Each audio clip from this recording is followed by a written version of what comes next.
যখন আমি নিজেকে আবিষ্কার করলাম একটি অন্ধকার ঘরে, চোখ বাঁধা অবস্থায়, হাত করা পর অবস্থায়, তখন আমি নিজেই মিথ্যা বলছিলাম। আমি নিজেকে বলছিলাম যে হতে পারে না আমার সাথে এই কাজ করা হচ্ছে, হতে পারে না আমার দেশের সরকার তার দেশের একজন নাগরিকের সাথে এই কাজ করছে। আমি বলছিলাম হতে পারে না আমার দেশের দেশপ্রেমিক সেনা সদস্যরা, যাদেরকে তারা রক্ষা করার জন্য শপথ করেছে, তাদের সাথে এই কাজ করছে। আমি নিজেকে সান্ত্বনা দিচ্ছিলাম, হয়তো এই অবস্থা 24 ঘন্টার বেশি থাকবে না, কারণ সংবিধানের বিধান 24 ঘন্টার বেশি কাউকে বন্দী রাখা যায় না, আদালতে হাজির করতে হয়। কিন্তু আমি দেখলাম 24 ঘন্টা পেরিয়ে দিন হলো, দিন পেরিয়ে সপ্তাহ হলো, সপ্তাহ পেরিয়ে মাস, মাস পর 3 মাস, বছর, বছরের পর বছর, কিন্তু অন্ধকার ঘর থেকে আমি বেরোচ্ছি। আমি জানতেও পারিনি আমার শ্রদ্ধেয় পিতা, যার জন্য আমি আদালতে সংগ্রাম করছিলাম, তার কি হলো। যখন খাবার দিতে আসতো তখন আমি আকুতি মিনতি করতাম। সন্তান হিসেবে এতটুকু জানার অধিকার আমার নাই যে পিতার জন্য আমি সংগ্রাম করছিলাম, যার অন্যায়ের ব্যাপারে আমি কথা বলছিলাম, যার জন্য আমি একজন আজকে টার্গেটেড হয়ে গিয়েছি। মেনে নিলাম আমাকে এখান থেকে ছাড়বেন না, মেনে নিলাম আমাকে পরিবারের সাথে আমার যোগাযোগ করতে দিবেন না, কিন্তু সন্তান হিসেবে এতটুকু জানার অধিকার কেমন নাই যে আমার পিতা কি বেঁচে আছেন না মারা গেছেন। সম্মানিত উপস্থিতি, আজকে আপনারা সবাই এসছেন আমার বইয়ের উন্মোচনের জন্য। আমি নিজেকে সে অন্ধকার ঘরে বলতাম, যদি আল্লাহ আমাকে জীবিত বের করেন তাহলে পরিবার নিয়ে চলে যাবার কোনোদিন পিছন দিকে তাকাবো। আমি সেই নির্বোধ যে দেশের বাইরে পড়াশোনা করে দেশের বাইরে থাকার সুযোগ থাকা সত্ত্বেও দেশে এসেছি মনে করেছি যে মানুষের ভাগ্য পরিবর্তন করতে পারবো। আমি সেই নির্বোধ যে আস্থা রেখেছিলাম বাংলাদেশের বিচার ব্যবস্থার উপর। আমি সেই নির্বোধ যে বিশ্বাস করতাম আমাদের এই সংবিধান আমাদের অধিকার দেওয়ার জন্য যথেষ্ট। আমি নিজেকে বলেছিলাম যদি বের হয়ে যায়, যদি আল্লাহ বের করেন, তাহলে আর কোনোদিন পিছন ফিরে তাকাবো না। স্ত্রী সন্তান মাকে নিয়ে চলে যাবো এই দেশ থেকে, যে আমার সাথে মানুষ তো দূরে থাক, পশুর অধিকারটুকু আমাকে দিচ্ছে।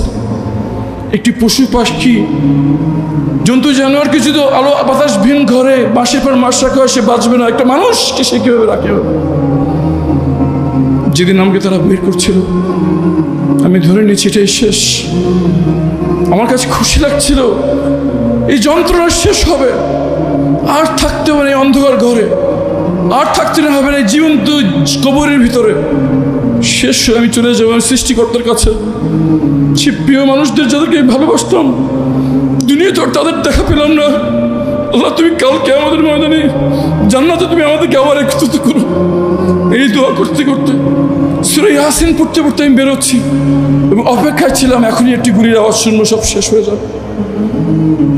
কিন্তু সব শেষ হলো না। পরে জানতে পারলাম কিছু নিরাপদ বাচ্চা ছেলেমেয়ের শাহাদাতের বিনিময়ে আল্লাহ ফ্যাসিবাদকে বিতাড়িত করেছেন, আমাকে ফিরিয়ে দিয়েছেন আমার পরিবারের কাছে। আমি তখনও সেই মুহূর্তে অটল ছিলাম যে আমি থাকবো না, দেশে চলে যাব। দরকার নাই, যেখানে অধিকার নাই, যেখানে আইন নাই, যেখানে আদালত নাই, যেখানে সংবিধান নাই, থাকবো না সেই দেশে।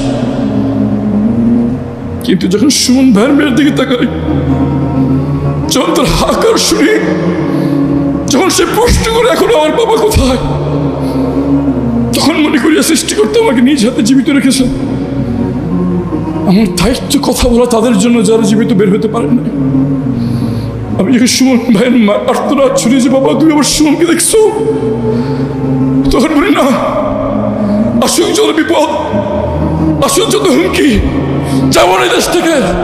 এই দেশের মানুষের অধিকার আদায় করে থাকবো এই দেশে ইনশাআল্লাহ।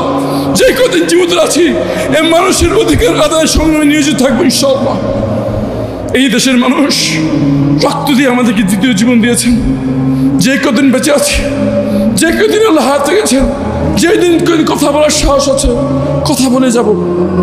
আমার সঙ্গে উপদেষ্টা আমার বোন সঞ্জিদা, তাদের সংস্থা মায়ের ডাক, যখন আমি ছিলাম না তখন আমার পরিবার জানতো না কি করবে। তখন এই মায়ের ডাক ছিল আশাস্থল, যেখানে সব ভিক্টিমরা একসঙ্গে কথা বলতো, একসঙ্গে দাঁড়িয়ে সাহস পেত। আমাদের আর কেউ নেই, এই পরিবারগুলো আমাদের সাথে আছে। অন্তরে অন্তঃস্থল থেকে আমার বোন সানজিদা ইসলাম তুলি, তার মা, তার বোন, তার পরিবার, যারা আমার রক্তের আত্মীয়রা যখন আমাদের পাশে থাকে নেই, তারা আমাদের পাশে ছিল। যখন কাউকে আমরা কেউ আমাদেরকে চিনত না, তারা আমাদের খোঁজখবর নিয়েছে, কথা বলেছে, জিজ্ঞেস করতো কোনো সমস্যা আছে কিনা। আর পরিবার কৃতজ্ঞ, আমি কৃতজ্ঞ। আমি কৃতজ্ঞ ইউভয়েড এবং অন্যান্য ভিক্টিমদের সংগঠন।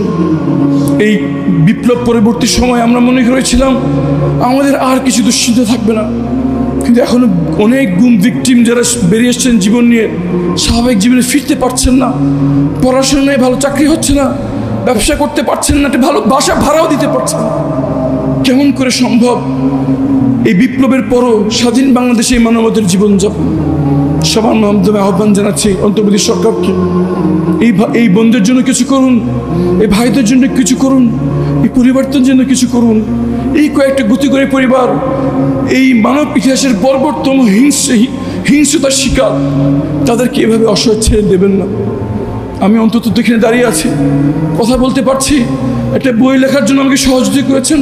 আমি দেখেছি সাংবাদিক ভাইয়েরা সবাই এসছে, কিন্তু হাজারো পরিবারকে তো আপনারা কেউ চেনেন না, তাদের কষ্ট কথা শোনার কেউ নাই। তারা ডাকলে একটা সাংবাদিক ভাই ফোনও ওঠান না। তাদের জন্য অন্তর্বর্তী সরকারকে আহ্বান জানাচ্ছি, কিছু একটা করুন।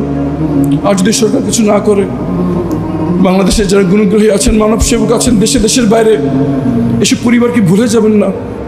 তাদের সাথে যা করা হয়েছে, তার এই দুনিয়ায় কোনো ক্ষতিপূরণ কোনোদিন সম্ভব না। হয়তো তাদের পাশে দাঁড়িয়ে সৃষ্টিকর্তাকে সন্তুষ্টি আমরা অর্জন করতে পারি।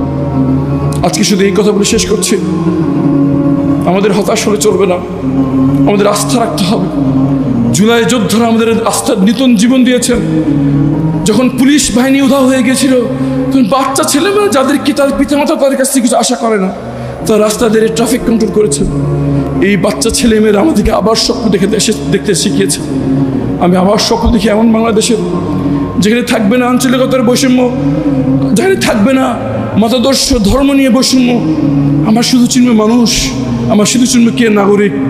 সবাই কাঁধে কাঁধ মিলিয়ে, হাতে হাত মিলিয়ে, ভাই বোনের মতো সবাই একসাথে বসবাস করব এবং পরবর্তী বংশধরদের জন্য একটি সুখী, সমৃদ্ধশালী, ঐক্যের বাংলাদেশ রেখে যাবো ইনশাআল্লাহ।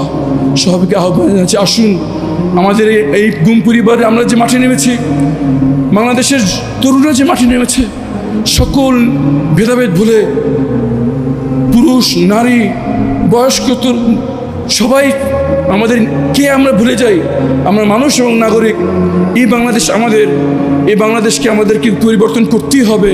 এই বাংলাদেশকে আমাদের জন্য বসবাসযোগ্য করতেই হবে। এমন বাংলাদেশ আমাদের গড়তে হবে যেখানে সংবিধানের উপরে কেউ কথা বলতে পারবে না। একজন মানুষের অধিকার, সে যতই ক্ষমতাশীল ব্যক্তি হোক, সে যতই ক্ষমতাশীল দল হোক, সে যতই অধপত্যবাদী শক্তি হোক, আমার দেশের মানুষের অধিকার কেউ কোনোদিন নিতে পারবে না। এমন দেশ গড়ার কাজে আমরা আসুন সবাই একসঙ্গে ঝাঁপিয়ে পড়ি এবং নতুন বাংলাদেশের সূচনা না করে আমরা ঘরে ফিরব না। সবাইকে কষ্ট করে আসার জন্য, অনেকক্ষণ ধৈর্য ধরে কথা শোনার জন্য ধন্যবাদ। সম্মানীয় অতিথিবৃন্দ, এত ব্যস্ত সময়ের মধ্যে তারা এসছেন, অন্তঃস্থল ধন্যবাদ জানাই। আমরা কৃতজ্ঞ আপনাদের এই সহযোগিতা আমরা এই পর্যন্ত এসেছি। আপনারা সবাই যদি আমাদের সাথে থাকেন, হয়তো সেই স্বপ্নের বাংলাদেশ আমরা করতে পারবো। সবাইকে অসংখ্য ধন্যবাদ আসার জন্য। বিশেষ করে কৃতজ্ঞতা জানাচ্ছি ডাকসু এবং ভিপি সাদিব কাইয়ুম এবং অন্যান্য সদস্যদের যারা এই অনুষ্ঠানকে বাস্তবতা রূপ দিয়েছেন।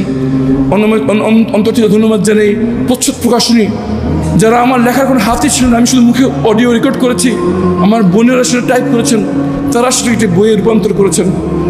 অনন্ত ধন্যবাদ তাদের নিরলস কাজের জন্য। এবং ধন্যবাদ কৃতজ্ঞতা জানাচ্ছি সাংবাদিক ভাই বোনেরা, যারা কষ্ট করে ব্যস্ততার মধ্যে এসছেন। আপনারা জাতির কণ্ঠস্বর, আমাদের কথাগুলোকে জাতির কাছে পৌঁছে দেবেন। হয়তো আমাদের কথা শুনে যারা ঘরে বসে আছে, তারা অনুপ্রেরণাভাবে মাঠে নেমে আসুন। সবাই মিলে গড়ি স্বপ্নের বাংলাদেশ। আসসালামু আলাইকুম রহমতুল্লাহ বারকাত।